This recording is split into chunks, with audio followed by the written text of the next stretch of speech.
बिस्मिल्लाहिर्रहमानिर्रहीम। अस्सलाम वालेकुम नादरीन, आप यूट्यूब चैनल देख रहे हैं, मैं इमरान खान हूँ। नादरीन, जो मैं अब आपको ख़बर देने वाला हूँ इसने एक्चुअली हुकूमत को हिला कर रख दिया। ये आप जब वीलॉग सुन रहे हैं तो आज 3 तारीख है, 3 अक्टूबर, और जो मैं बात आपको बता रहा हूँ ये 1 अक्टूबर को लेट नाइट, क्योंकि 1 अक्टूबर को ज़्यादा लड़ाई हुई थी आज़ाद कश्मीर में और गोली भी चली थी, बहुत ज़्यादा शेलिंग भी हुई थी। फिर कल का दिन जो 2 अक्टूबर का है उसमें बहुत बड़े बड़े काफ़िले हमने मुजफ्फराबाद की तरफ बढ़ते हुए देखे, और कल हंगामी तौर पे हकूमती मुज़ाकराती टीमें फौरी तौर पे आज़ाद कश्मीर पहुंची और उन्होंने जो कमेटी के लोग हैं जो दूसरी जानिब से आए थे अवामी एक्शन कमेटी के, उनसे मुज़ाकरात भी किए। अब ये सब कुछ अचानक क्यों हुआ? ये परसों रात को जो इंटेलिजेंस एजेंसियों ने एक रिपोर्ट बनाई थी वो रिपोर्ट भिजवाई गई फौरी तौर पे इस्लामाबाद में। जब वो रिपोर्ट मौसूल हुई तो रात के वक्त वज़ीर आज़म पाकिस्तान को जो है वो ये रिपोर्ट पहुंचाई गई, और उसके बाद आपने देखा कि वज़ीर आज़म ने भी एक स्टेटमेंट जारी हुआ। फिर आपने देखा वज़ीर इत्तलात का एक स्टेटमेंट आया कि वज़ीर आज़म ने नोटिस ले लिया है और फलानी चीज़ें करने के लिए फौरी तौर पे कहा गया है। लोगों से दरख्वास्त की है कि पुरअमन रहे, पुरअमन एहतजाज सबका हक है और एहतजाज करना आईनी और कानूनी हक है। इस किस्म की बातें उन्होंने करना शुरू कर दी। जो लोग उससे पहले धमकियाँ दे रहे थे, मार कुटाई की बात कर रहे थे, उससे पहले राणा सनाउल्लाह ने कहा था कि जी ये तो इंडियन एजेंट हैं, और जो टाउट्स हैं उनके ज़रिए से पाकिस्तान का जो एस्टेब्लिशमेंट का अपना डिजिटल मीडिया है, या एस्टेब्लिशमेंट क्यों पहचाने जाते हैं, अब सब पता है, सबको आइडिया है कि ये अकाउंट पाकिस्तान की मिलिट्री एस्टेब्लिशमेंट डील कर रही है, ये उनके ईमा पे काम करते हैं। तो उन लोगों ने ये बयानियां फैलाना शुरू कर दिया था। उनमें कुछ दानिश्वर और कुछ सहाफ़ी भी शामिल कर दिए गए थे कि जनाब गद्दारियों के सर्टिफिकेट बांटें। तो जो मुहिब्बे वतन कश्मीरी है उनके ऊपर यह भी किया जा रहा था। 1 तारीख को यह सब कुछ हो रहा था। 1 तारीख पे 29, 30 तारीख, फिर 1 तारीख, इसमें बहुत ज़्यादा ताकत का इस्तेमाल किया गया 3 दिनों तक। जब भरपूर ताकत का इस्तेमाल किया तो 1 तारीख को जो रिपोर्ट बनी वो रिपोर्ट भिजवाई गई, फिर वज़ीर आज़म को होश दिलाई गई।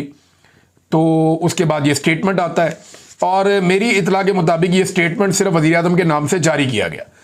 वज़ीर आज़म जो है वो भी इस तरह का स्टेटमेंट इस तरह जारी ना करते, लेकिन हालात इतने ख़राब हो गए थे कि मिलिट्री एस्टेब्लिशमेंट को यह फैसला करना पड़ा कि अब सियासतदानों को आगे करो। उस रिपोर्ट में ऐसा क्या था, चंद चीजें मुझे पता चली हैं, मैं आपके सामने रख देता हूं। नंबर 1, उस रिपोर्ट में यह भी बताया गया कि ताकत का इस्तेमाल आजाद कश्मीर में अब तक मुकम्मल नाकाम होता हुआ दिखाई दे रहा है। नंबर 2, यह भी बताया गया कि गोलियां चलने के बावजूद, लाशें उठाने के बावजूद, जख्मियों को अस्पताल पहुंचाने के बावजूद कश्मीरियों की तादाद कम होने की बजाय मुख्तलिफ जगहों पे बढ़ती है। तीसरा, उस रिपोर्ट में यह बताया गया कि 1 दिन गुजरने के बाद अगले दिन जुम्मा आ रहा है, और जुम्मे वाले दिन आज़ाद कश्मीर में लोगों की बहुत बड़ी तादाद मसाजिद में जुम्मे की नमाज पढ़ने जाती है, और जितने भी उलमा इकराम हैं वो अवामी एक्शन कमेटी के मुतालबात के साथ खड़े हैं। और जुम्मे वाले दिन जो तहरीक शुरू हो जाएगी या जिस तरह अवामी रद्द-ए-अमल आएगा उसको कंट्रोल करना इस वक्त हुकूमत और हुकूमती कारिंदों के लिए मुमकिन नहीं होगा। फिर इंटेलिजेंस मुकम्मल तौर पे नाकाम हो गई, वहां पे जो सिक्योरिटी फोर्सेज मुकम्मल तौर पे नाकाम हो गई। लोगों ने सिक्योरिटी फोर्सेज के लोगों को ना सिर्फ फेंटी लगाई, बल्कि जहां जगह पे लोग काबू आए उन्होंने वापसी का रास्ता दिखाया कि यहां से वापस जाओ। यानी जो बंदा सरेंडर कर देता था या पकड़ा जाता था उसको बिल्कुल आज़ाद कश्मीर के शहरियों ने नहीं मारा, बल्कि उन्होंने उनको रेस्क्यू भी किया। पुलिस के जवान जो शहीद हुए उनके बारे में यह क्लेम किया गया दूसरी जानिब से कि ये एफसी की या जो सिक्योरिटी फोर्सेज हैं उनकी फायरिंग से शहीद हुए हैं। लेकिन अब यहां से कुछ और बात की जा रही है। लेकिन उस रिपोर्ट के अंदर यह बताया गया कि कत्लो गारतगिरी जो हुई है, जितना टॉर्चर किया गया है, जितना यूज ऑफ फोर्स किया गया है, वो सारा जाया गया। अगर जुम्मे वाले दिन, ये लड़ाई जुम्मे वाले दिन तक चली जाती है तो फिर इसको जीतना तकरीबन नामुमकिन हो जाएगा। और लोगों ने किया क्या, लोगों ने पुलिस वालों के कपड़े उतार उतार के वहां तारों पर टांगे हुए हैं, उनके जनाब उनका सामान छीन लिया, उनके जूते छीन लिए, उनकी पैंटें उतरवा दी, उनकी शर्टें उतरवा दी, उनका बाकी सामान जो है उनको जो जिससे मार कुटाई करते हैं वो सारा लोगों ने वहां पे पूरा एक एरिया बनाया हुआ है जहां सजाया हुआ है कश्मीर के अवाम ने, और दिखा रहे हैं सबको ये हमें मारने आए थे, देखो इनका सामान ये पड़ा हुआ और हमने इनको भेज दिया। तो कश्मीरियों ने बिल्कुल डिफरेंट तरीके से आपस में इत्तफाक कायम रखते हुए उन्होंने मुकाबला किया, और ये निहत्ते भी थे और पुरअमन भी थे। अब क्योंकि कश्मीर एक बड़ा हसास इलाका है, मकबूजा कश्मीर का केस पाकिस्तान लगभग 75 साल से लड़ रहा है अक़वाम मुत्तहिदा में, 1948 से ये मामला पेंडिंग चला आ रहा है और अक़वाम मुत्तहिदा के अंदर 48 में एक जंग भी हुई थी पाकिस्तान इंडिया की, और जो कश्मीर आज़ाद है ये मुजाहिदीन ने आज़ाद करवाया था। कश्मीर के लोगों ने खुद जोर लगाया था, बहुत सारे मुजाहिदीन खैबर पख्तूनख्वा से गए थे, तब ये जितना इलाका आज़ाद है ये आज़ाद हुआ था। अब पाकिस्तान का मुकदमा मकबूजा कश्मीर का है, अगर यहां पे भी उसी तरह के हालात मजीद पैदा हो जाते हैं तो पाकिस्तान के उस मुकदमे का भी बेड़ा गर्क हो जाएगा और पाकिस्तान की बड़ी आलमी सतह पे बदनामी भी हो जाएगी और फिर कश्मीर को पाकिस्तान के साथ जोड़कर रखना भी एक मुश्किल चीज बन जाएगी। फिर ये जो कत्लो गारतगिरी हो रही है इसके नतीजे में यह भी बताया गया रिपोर्ट के अंदर कि कश्मीरियों के अंदर नफरत बढ़ती चली जा रही है और वो अब ऐसे नारे लगा रहे हैं जो सिक्योरिटी फोर्सेज के खिलाफ हैं और आने वाले वक्त में वहां पे सिक्योरिटी फोर्सेज के लिए मुश्किलात कम नहीं होंगी, बहुत बढ़ती चली जाएंगी। अब जब इन सारी चीजों को इकट्ठा करके पहुंचाया गया तो परसों रात को पहला स्टेटमेंट आता है, हुकूमत की जानिब से पैंतरा चेंज किया जाता है। अगले दिन यानी कल राणा सनाउल्लाह साहब का स्टेटमेंट आता है जो एक दिन पहले कह रहे थे कि जनाब ये तो गद्दार है, इंडिया के साथ मिले हुए हैं, और अगले दिन स्टेटमेंट आता है कि नहीं ये तो हमारे भाई हैं, हमदर्दी हमें इनसे प्यार है। ख्वाजा आसिफ का बड़ा, सबका, ख्वाजा साद रफीक का, सबके मीठे मीठे स्टेटमेंट आते हैं और जो लोग कश्मीरी हैं PMLN में उनको इस्तेमाल किया जाता है कि जनाब फौरी तौर पे जाएं और जाके कुछ ना कुछ करके मुज़ाकरात करें और जुम्मे से पहले मामला को तय कर लें। अब मामला जब तय करने के लिए ये लोग बैठते हैं तो पहले तो जो मुज़ाकराती कमेटी है दूसरी जानिब से, मुज़ाहिरीन की जानिब से, उन्होंने कुछ चीज़ें तय कर ली। उन्होंने कहा जी वज़ीर आज़म आज़ाद कश्मीर को शामिल ना किया जाए, वहाँ वज़ीर दाखिला कर्नल रिटायर वकार नूर है उसको भी शामिल ना किया जाए, मुमताज़ राठौर के लोग बहुत खिलाफ थे। फिर उन्होंने कहा जी हमारे जो कातिल है ना, जिन लोगों ने हमें कत्ल किया है, अहकामात जारी किए, वो मुज़ाकराती मेज़ पर नहीं बैठेंगे। फिर उन्होंने कहा जी जो प्रोपेगेंडा हमारे खिलाफ किया गया कि हम पाकिस्तान के खिलाफ हैं और इंडिया के एजेंट हैं, उसका भी हम जवाब मांगेंगे। तो इस किस्म की बहुत सारी चीज़ें जो हैं वो उन्होंने तय की। यानी मुस्लिम कॉन्फ्रेंस की तरफ से जो फायरिंग हुई और इसके बाद जो काफिलों के ऊपर जो असला ले जाने का एक झूठा इल्ज़ाम लगा कि लोग मुसल्ला थे, इन सारी चीज़ों पे उन्होंने कहा जी कि हम जवाब मांगेंगे, भारत कातिल है, हमें भारतीय एजेंट कहना संगीन और नाकाबिले कबूल इल्ज़ाम है। ये उन्होंने पहले तय कर दिया था आपस में। अब सोराब बरकत साहब ने जो न्यूज़ दी है उनकी इत्तला के मुताबिक जो हुकूमत के और मुज़ाकराती कमेटी के बीच में, जो अवामी एक्शन कमेटी है, इनके बीच में जो बातचीत हुई है, इसमें जो चीज़ें तय हुई हैं वो क्या है मैं आपको बता देता हूं। नंबर एक, जो 12 सीटें हैं जिनका फड्डा है असल में, जिनके जरिए से एस्टेब्लिशमेंट कंट्रोल करती है आज़ाद कश्मीर की पूरी इंतजामिया को और पूरी हुकूमत को, वो 12 सीटों के फंड फौरी तौर पर रोक दिए जाएंगे, नंबर एक। नंबर दो, इनकी वजारत 2 तक महदूद कर दी जाएगी। नंबर 3, इनके खात्मे के लिए एक कमेटी बनाई जाएगी जिसमें अवामी एक्शन कमेटी का एक मेंबर शामिल होगा। यानी इन 12 सीटों को अब खत्म कर दिया जाएगा और उसके लिए पहले एक कमेटी बनाई जाएगी। इन सीटों का आइंदा वजीर आजम के इंतखाब से कोई ताल्लुक नहीं होगा। यानी अगर ये सीटें रहेंगी तो वजीर आजम का इंतखाब नहीं कर सकेंगी, ये ना ये हुकूमत गिरा सकेंगे ना ये हुकूमत बना सकेंगे। एक सिंबॉलिक वैल्यू के तौर पे इनको रखना तो आप रख लें। इसी तरह मुराद फौरी तौर पे कम की जाएंगी जो मुराद दी जाती हैं और बाकी मुतालबात भी फिर साथ साथ मान लिए जाएंगे। अब ये सोच मौजूद है कि अवामी एक्शन कमेटी अब आपस में फैसला करेगी और फिर मुज़ाकरात आगे बढ़ेंगे। ये डेवलपमेंट हुई है और अभी तक दोनों के बीच में दोबारा मुज़ाकरात कब होने हैं मेरे पास इसके बारे में इंफॉर्मेशन नहीं है, क्योंकि हुकूमत ने कुछ चीज़ें तस्लीम की हैं, कुछ चीज़ें रिक्वेस्ट की हैं। अब वो बातें जो है वो दोबारा बैठेंगे अवामी एक्शन कमेटी के लोग और वो बैठे भी हैं। वो क्या चीज़ें तय करते हैं इस वक्त मेरे पास, क्योंकि वहाँ डेवलपमेंट नहीं आई, तो अभी जब मैं रिकॉर्ड कर रहा हूँ उसके बारे में मुझे नहीं पता, लेकिन ये ज़राए से खबरें आई हैं, मैंने आप तक पहुँचा दी हैं। तो ये जो एक इंटेलिजेंस की रिपोर्ट आई हुकूमत के पास और इस्लामाबाद में पहुंची, उसने सबको हिलाकर रख दिया और ताकत वहां पे नाकाम हो गई थी। ज्वाइंट अवामी एक्शन कमेटी एक और बात कहती है मुराद के बारे में, वो ये बताते हैं कि जी असेंबली के 53 मेंबर्स हैं, वजीर इनमें से 34 हैं, यानी 53 की टोटल असेंबली है।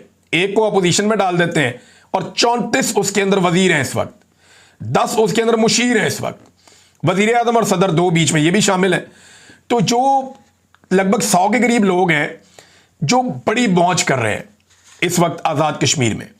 और अब जो 310 अरब रुपए का इनका बजट है उसमें से ये लोग बताते हैं कि बजट का एक बड़ा हिस्सा जो कि 62 अरब रुपए बनता है वो इन लोगों पे खर्च कर दिया जाता है। यानी अगर इन 100 लोगों पे तकसीम करें तो 62 करोड़ रुपया फी शख्स सालाना खर्च किया जाता है। ये मुराद याफ्ता लोग जो हैं, ये इतने ताकतवर लोग हैं। यही पैसा अगर अवाम पर खर्च किया जाए तो आज़ाद कश्मीर के हर जिले को 6.2 अरब मजीद मिल सकता है, जिससे वहां की अवाम की किस्मत बदल सकती है। और ये पैसा अवाम को मिलना चाहिए। ये मुराद सियासतदानों को और अय्याशी करने वाले ब्यूरोक्रेट्स को, और ये 100 अफराद तो मेन है ना बीच में, कहते हैं इन 100 अफराद के ऊपर रियासत पैसे का एक बहुत बड़ा हिस्सा खर्च कर रही है, जो ज्यादती है। ये पैसा उन पे खर्च नहीं करना चाहिए, बल्कि अवाम पे खर्च करना चाहिए। ये एक इनका बड़ा मुतालबा है। अब नादरीन, मुज़ाकरात के अगले दौर में क्या होता है, क्योंकि आज का दिन फिर बहुत इंपॉर्टेंट है। आज जुम्मे का दिन है, लोग जुम्मे की नमाज के बाद निकलेंगे, और डेफिनेटली निकलेंगे, क्योंकि एस्टेब्लिशमेंट को इससे पहले अपनी ताकत पे बहुत गुरूर था, बड़ा तकब्बुर था। कश्मीर अवामी एक्शन कमेटी ने बहुत पहले अपने मुतालबात रखे थे, कई हफ्ते इसको गुजर गए हैं और डेडलाइन उन्होंने दी हुई थी, लेकिन जो रऊनत थी, फिरौनियत थी, वो इतनी ज्यादा थी कि कोई फर्क नहीं पड़ता, इनको निपट लेंगे इनसे इस दफा। लेकिन अब जनाब मुज़ाकरात की कोशिश की जा रही है, और लाशें गिराने के बाद जो है वो होश आई सबको, और अब मुज़ाकरात इस वक्त चल रहे हैं। अवामी एक्शन कमेटी के जो लोग बातचीत करते हैं, उन्होंने चंद बातें बड़ी कैटेगोरिकली की हैं। उन्होंने कहा जी हमारा इंडिया से कोई ताल्लुक नहीं है, भारत हमारा अज़ली दुश्मन है, कश्मीर पर जो भारत ने मुजालिम किए हैं उन पे हम उन्हें कोई मार्जिन नहीं देंगे। ये जो 12 उम्मीदवार होते हैं, ये कठपुतलियां होती हैं, इनके जरिए से एस्टेब्लिशमेंट हुकूमतें गिराती है, और हमारी बुनियादी हुकूक की एक तहरीक है।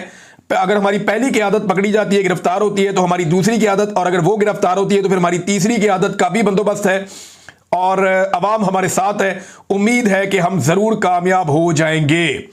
नाज़रीन, ओवरसीज पाकिस्तानी जो कश्मीरी मौजूद है पूरी दुनिया में, उन्होंने भी एहतजाज शुरू कर दिया है। न्यूयॉर्क में ओवरसीज पाकिस्तानियों का कॉन्सुलेट के सामने भरपूर एहतजाज हुआ है। जो वहां पे जर्नलिस्ट मौजूद है ना, उनसे मैंने पूछा तो उन्होंने कहा जी कि हमने ऐसा भाईचारा भी नहीं देखा।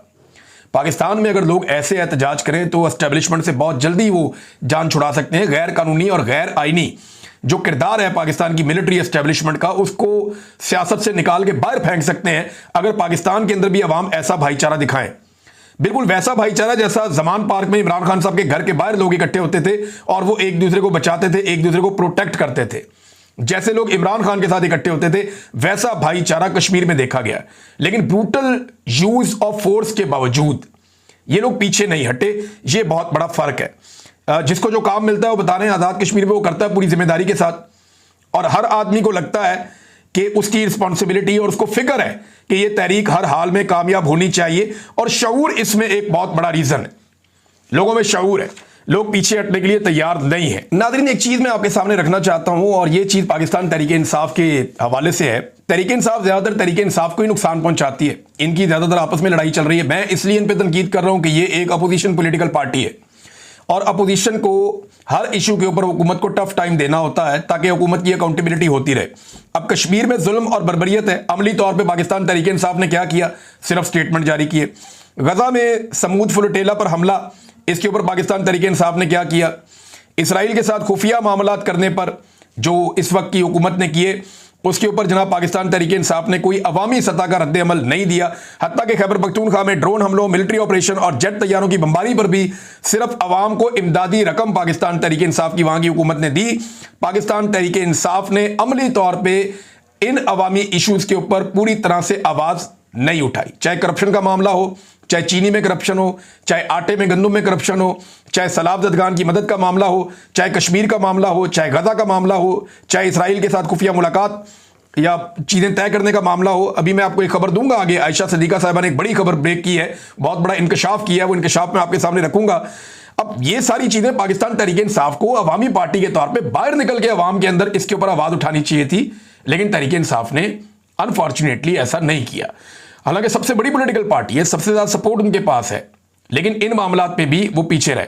अब मौलाना फजलुर रहमान साहब ने इस पे एहतजाज का ऐलान किया।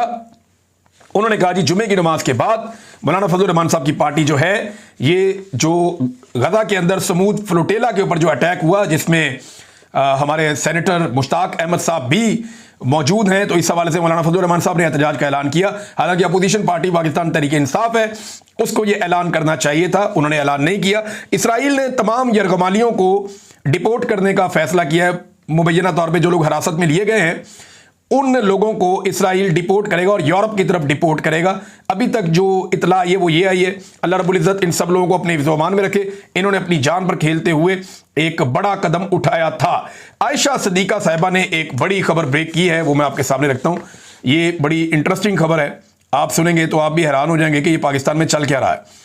आयशा सिद्दीक़ा साहिबा बताती हैं कि जो शमा जुनेजो साहिबा नामी जो खातून है, उनको साथ ले जाने का मकसद ये पैगाम देना था कि 1 महीना पहले पाकिस्तान में कुछ लोग आए थे जो अमेरिका में इसराइल का सौदा बेचते हैं। ये जरा गौर से सुनना है आपने। आयशा सिद्दीक़ा साहिबा कह रही है, मैं नाम नहीं लेती, ये शमा जुनेजो साहिबा को ले जाकर भी इसराइल को एक पैगाम दिया पाकिस्तान ने कि यूएन में देखें हम उसको साथ लेकर आए जो आपको तस्लीम करना चाहते हैं।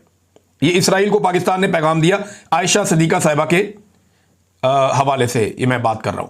और ये हमेशा मिलिट्री एस्टेब्लिशमेंट के हवाले से बड़ी बाखबर खातून है, इन्होंने बाकायदा किताबें लिखी हैं।